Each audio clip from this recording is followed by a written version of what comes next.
मुझे लगता है थोड़ी नींद आ रही है, सुबह से सत्र चल रहा है, तो एक कहानी सुना दूंगा छोटी सी, तो नींद भाग जाएगी। आप सब जो साथी मंच पर बैठे हैं, आप सबको जय भीम और अभिवादन पेश करता हूँ। जितनी मेरी उम्र नहीं है, उससे ज्यादा सालों का तजुर्बा लिए हुए लोग यहाँ पर बैठे हुए हैं, तो उनके साथ बैठना मेरे लिए फख्र की बात है, क्योंकि आपने जो रास्ते बनाए थे, आज उस रास्ते पर हम दौड़ रहे हैं। आपकी बदौलत आज हम अच्छी जिंदगी जी रहे हैं। तो माता दीन भंगी साहब जब हुए थे, तो उन्होंने इस देश में स्वतंत्रता आंदोलन की नींव लगाई थी। उस समय चिंगारी को भड़काया था, जब उन्होंने ब्राह्मण मंगल पांडे को कहा था कि तू जो अपने मुंह से चीरता है उस कारतूस को और मुझसे भेदभाव करता है। तो उस क्रांति ने इस देश में आजादी की बुलंद की, आजादी को बुलंद की, आजादी हमको दिलाई। और एक हमारे जो क्रांति करने वाले हमारे साहब थे, दीना भाना साहब,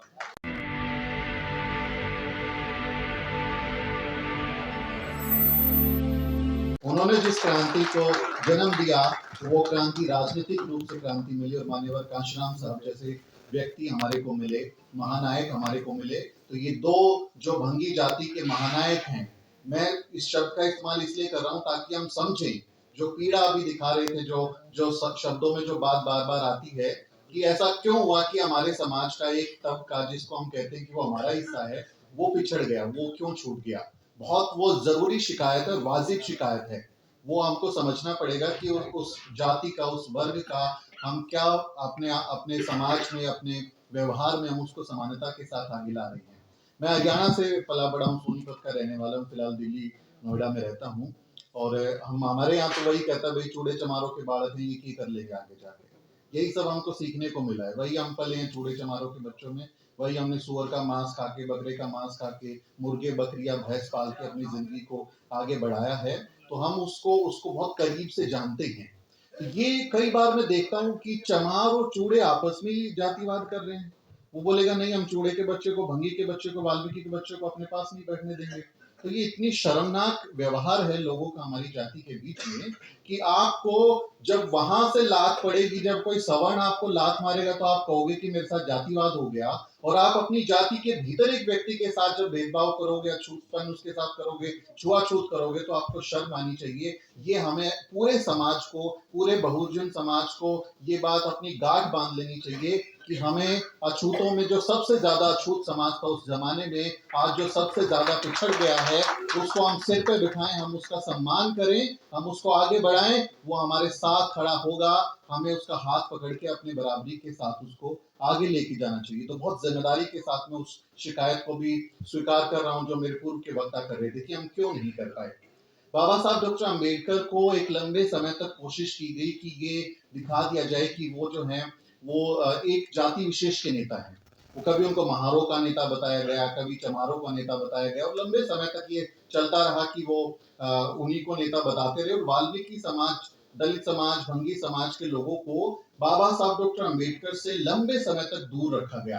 क्योंकि आप सब जानते हैं एक जमाने में जो गांधी थे, वो हाथ में झाड़ू लेके दलित मोहल्लों में जाया करते। आपके बराबर में पंचकुइया मार्ग की जगह है, यहाँ पर जब गांधी का वो सफाई अभियान कर रहे थे, तो वहां पर उनका टेंट लगा था, शामियाना लगा था। कांग्रेस के लोगों ने बराबर में तो उनके जो है शयन कक्ष बनाए थे, उनके आराम करने के लिए हॉल बनाया था, पूरा इंतजाम किया था। खाना उनका दोनों टाइम का बाहर से आता था, और दिन में वो झाड़ू लेके थोड़ी देर उनको जब मन करता था झाड़ू लेके बोलते थे कि मैं अछूतों के यहाँ सफाई अभियान कर रहा हूँ, मैं इनका उद्धार करने के लिए आया हूँ। तो उनको दिखाया गया, वाल्मीकि समाज को लंबे समय तक गांधी उनके महान नेता हैं, उन्होंने उनके लिए बहुत सारा काम किया। जबकि बाबा साहब डॉक्टर अंबेडकर को एक जाति विशेष तक सीमित किया गया, लेकिन उन्होंने वाल्मीकि समाज के लिए भी अपनी जिंदगी में बहुत सारे काम किए हैं।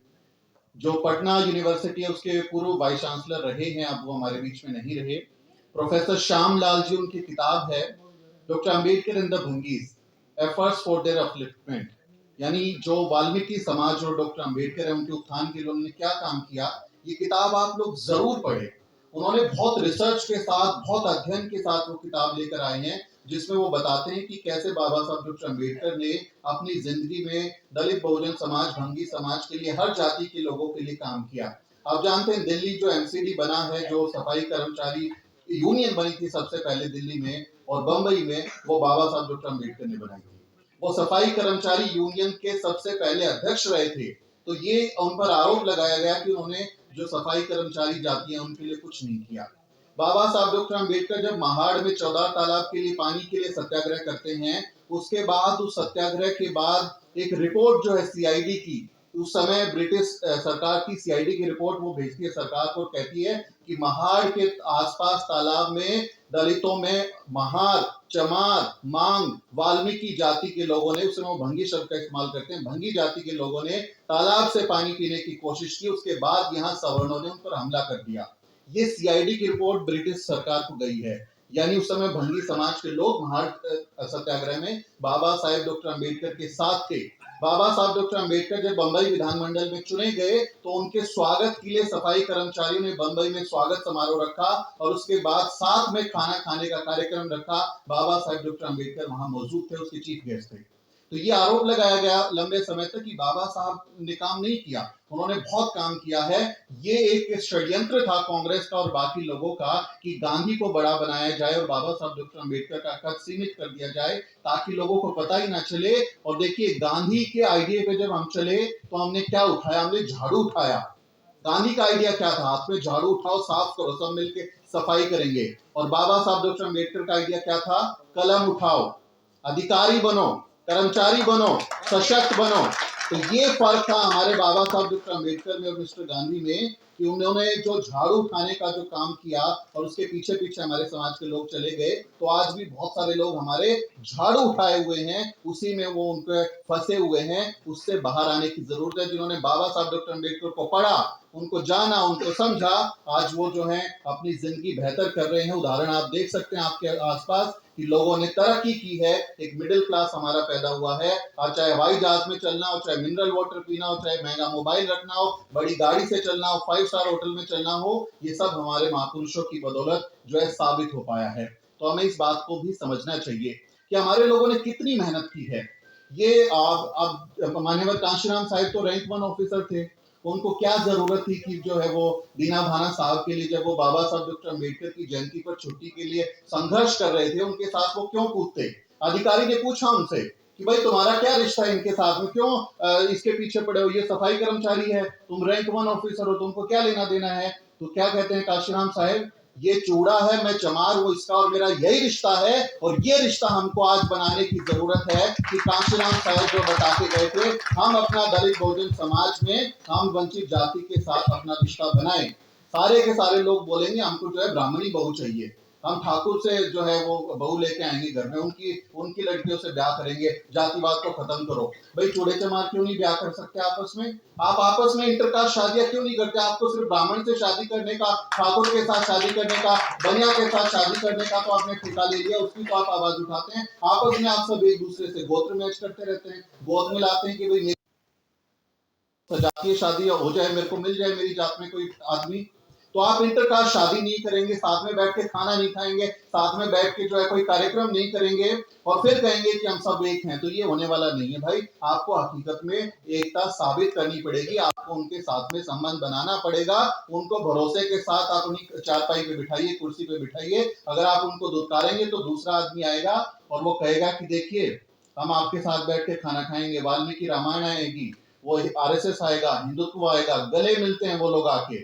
उनके सवर्ण नेता जो हैं वो ब्राह्मण जाति के, ठाकुर जाति के, बनिया जाति के, आरएसएस के लोग आते हैं और हमारे जो बंगी जाति के भाई बहन है उनको गले लगाते हैं, उनके साथ बैठ के चाय पीते हैं, उनके साथ बैठ के भोजन करते हैं और कहते हैं कि चलिए आप हमारे साथ चलिए, आप तो उस महानायक के वंशज है जिन्होंने राम का जो है रामायण लिख दिया है। और वो सारे के सारे फिर उधर चले जाएंगे। फिर आप कहेंगे कि हाँ देखो ये वहां चले गए। अरे आपने रखा अपने साथ उनको, आप रख पाए उनको अपने साथ में, आप उनको भरोसा दिला पाए कि हाँ हम सब बराबर हैं, हम सब मिलकर लड़ाई लड़ेंगे, जो भी हमारे साथ अन्याय हो रहा है उसमें हम साझा लड़ाई के तौर पे आगे जाएंगे। इसलिए भंगी समाज की शिकायतों का गांधी से एक बार किसी ने पूछा था, जब सवर्णों के बारे में जब जिक्र हो रहा था, तो गांधी से लोगों ने कहा कि ये जो दलित बहुजन समाज के लोग हैं, अछूत उस समय शब्द इस्तेमाल होता था कि जो अनटचेबल सही अछूत लोग हैं, ये बड़ा गुस्सा है इनके अंदर, ये बहुत गुस्से में देवी देवताओं के बारे में कुछ बोलते हैं, धर्म के बारे में कुछ कुछ बोलते हैं। तो गांधी कहते हैं कि भाई ये तुमने इतिहास में इनके साथ इतना खराब काम किया है, अगर ये तुम्हारा सिर भी फोड़ दें, ये तुम्हारे सिर में लाठी भी मार दें, तब भी तुमको बर्दाश्त करना चाहिए, क्योंकि इतिहास में तुमने बहुत खराब किया है। तो यही बात मैं उसको इस तरह से कहूंगा कि जो हमने भंगी जाति के साथ भेदभाव किया है, विद इन कम्युनिटी भेदभाव किया है, अगर ये आपको डांटे फटकारें, सुनिए, उनकी बात को सुनिए, क्योंकि वो गुस्सा जायज है। आपने उनका साथ नहीं दिया, उनका साथ देने की जरूरत है।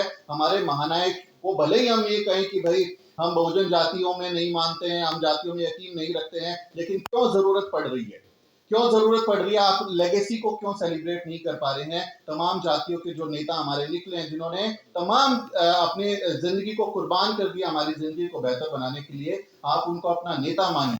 जाति का आदमी अगर अपना जाति का नेता ढूंढेगा तो फिर जातियों में ही बटा रह जाएगा। बाबा साहब डॉक्टर अम्बेडकर एनिलिशन ऑफ कास्ट की बात करते हैं कि हम जातियों के खात्मे का हमको सपना देखना है कि जातियां खत्म हो जाएं। जातियां बनी रहेंगी तब तक हमारा कोई भला नहीं होने वाला। और आप उनसे क्यों उम्मीद कर रहे हैं कि ब्राह्मण जो है वो जातियों को खत्म करेंगे, ठाकुर बनिया आके जातियों को खत्म करेंगे? ना, आप भी देख लीजिए भैया, 6,500 जातियां बनी हुई हैं। इसमें आप विद इन जो कम्युनिटी, शेड्यूल कास्ट की कम्युनिटी है, शेड्यूल ट्राइब की कम्युनिटीज हैं, ओबीसी की कम्युनिटीज हैं, माइनॉरिटीज हैं, इसमें आप क्यों आपस में जातियां खत्म नहीं करते? आपको तो किसी ने नहीं रोका ना, वो तो नहीं करेंगे, उनको फायदा मिलता है। वो कहेंगे कि हम तो श्रेष्ठ हैं, बाकी लोग नीच हैं, हम ज्यादा अच्छे हैं, हम जन्मजात मेरिट हैं, हमने मुंह हुए पैरों से पैदा हुए, उनके अपने एजेंडा हैं। लेकिन आपको किस कि आप अपने अंदर की जाति व्यवस्था को खत्म नहीं कर पाए, आज तक आप नहीं कर पाए हो, इसका मतलब कहीं ना कहीं कोई दिक्कत है। उस दिक्कत को पहचानना चाहिए और अपने समाज में आपस में कम से कम जो दलित जातियां हैं उनको एकजुट रहना चाहिए, आपस में रोटी बेटी का संबंध करना चाहिए,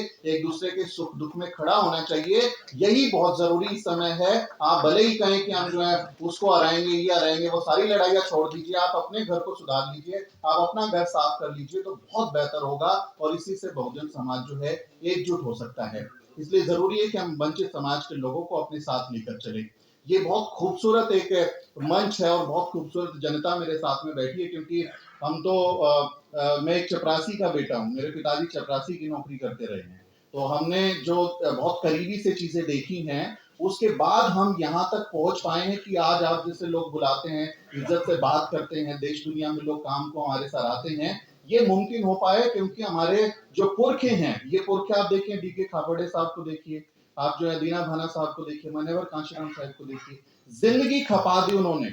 वो चाहते अपनी नौकरियां करके मजे से आपकी तरह जो है वो घूमते रहते, और जिस तरह से आज एक समाज का हिस्सा जो है वो अच्छा मोबाइल लेके और पानी पी के और बढ़िया फिल्म देख के और मौज मस्ती करके रहता है कि हाँ हम तो अब वी आर नो मोर दलित, सब तो हम लोग दलित हैं ही नहीं। अगर हमारे पुरखों ने भी यही किया होता ना, अगर कांशीराम साहेब भी जो है इसी में घर बसा लेते, परिवार बसा लेते, परिवार बना लेते, तो आज कम से कम मैं यहाँ खड़ा नहीं होता, आप में से बहुत सारे लोग यहाँ खड़े नहीं होते। इसलिए हमें उनके कर्ज को भी याद रखना चाहिए कि उन्होंने हमारे लिए क्या कुछ किया है, उनके योगदान को सराहना चाहिए और आपस में मिलजुल कर रहना चाहिए। यही बहुत जरूरी मेरी सलाह आप लोगों से है।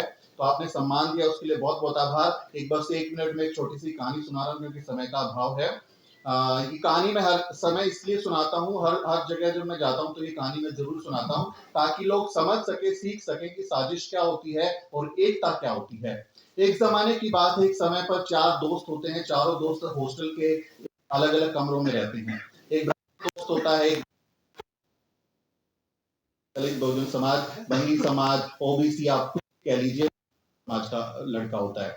अब चारों रात भर गप मारते रहते हैं, बात करते रहते हैं, तो देर रात हो जाती है, भूख लगती है, तो कहते हैं भाई भूख लगी, अब क्या करें, कहीं बाहर चले खाना खाने के लिए।